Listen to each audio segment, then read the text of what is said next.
Clinical establishment act നിലവിൽ വന്ന സാഹചര്യത്തിൽ കേരളത്തിന്റെ പൊതുജനാരോഗ്യം വലിയ തിരിച്ചടി ഏറ്റുവാങ്ങുന്നുവെന്ന് IMA ഭാരവാഹികൾ വാർത്താസമ്മേളനത്തിൽ പറഞ്ഞു. വലിയ ചിലവ് വരുന്ന രജിസ്ട്രേഷനും അനുബന്ധ നടപടികൾക്കും ചെറിയ ആശുപത്രികൾക്ക് ഒഴിവു നൽകിയ പഞ്ചാബ്, ഹരിയാന, ഉത്തരാഖണ്ഡ് തുടങ്ങിയ സംസ്ഥാനങ്ങളുടെ രീതികൾ വിഭിന്നമായി. അവയെ കൂടി ക്ലിനിക്കൽ എസ്റ്റാബ്ലിഷ്മെന്റ് ആക്ടിൽ ഉൾപ്പെടുത്തിയ കേരള സർക്കാർ നടപടി നിർഭാഗ്യകരമെന്ന് ജില്ലാ IMA ഭാരവാഹികളായ doctor M. Muraleedharan, doctor P. Jyothikumar, doctor Asha Jose എന്നിവർ പറഞ്ഞു.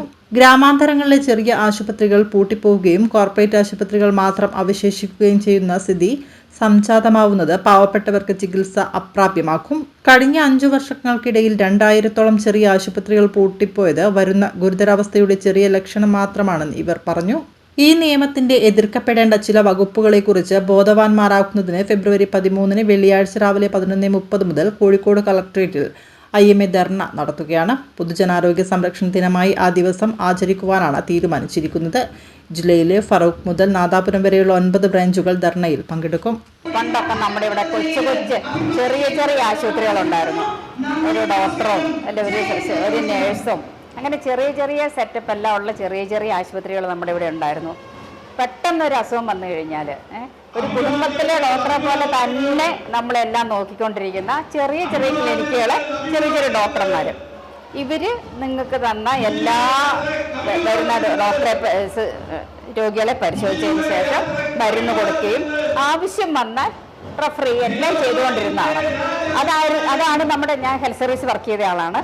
അപ്പം നമ്മുടെ ഇവിടുത്തെ ആരോഗ്യ മേഖലയുടെ പ്രധാനപ്പെട്ട ഒരു ഘടകം അത് തന്നെയായിരുന്നു. ഈ ക്ലിനിക്കൽ എസ്റ്റാബ്ലിഷ്മെന്റ് ബില്ല് വന്നു കഴിയുമ്പോൾ വരാൻ പോകുന്നത് എന്താണെന്ന് വെച്ചാൽ അങ്ങനെയുള്ള കൊച്ചു ആശുപത്രികളെല്ലാം നിർത്താൻ പോവുകയാണ്. കൊച്ചു ആശുപത്രികളെല്ലാം നിർത്തുകയും അങ്ങനെ ഒരു കെയർ, അങ്ങനെ ഒരു ചികിത്സ നമുക്ക് കിട്ടാതെ വരാനും പോവുകയാണ്.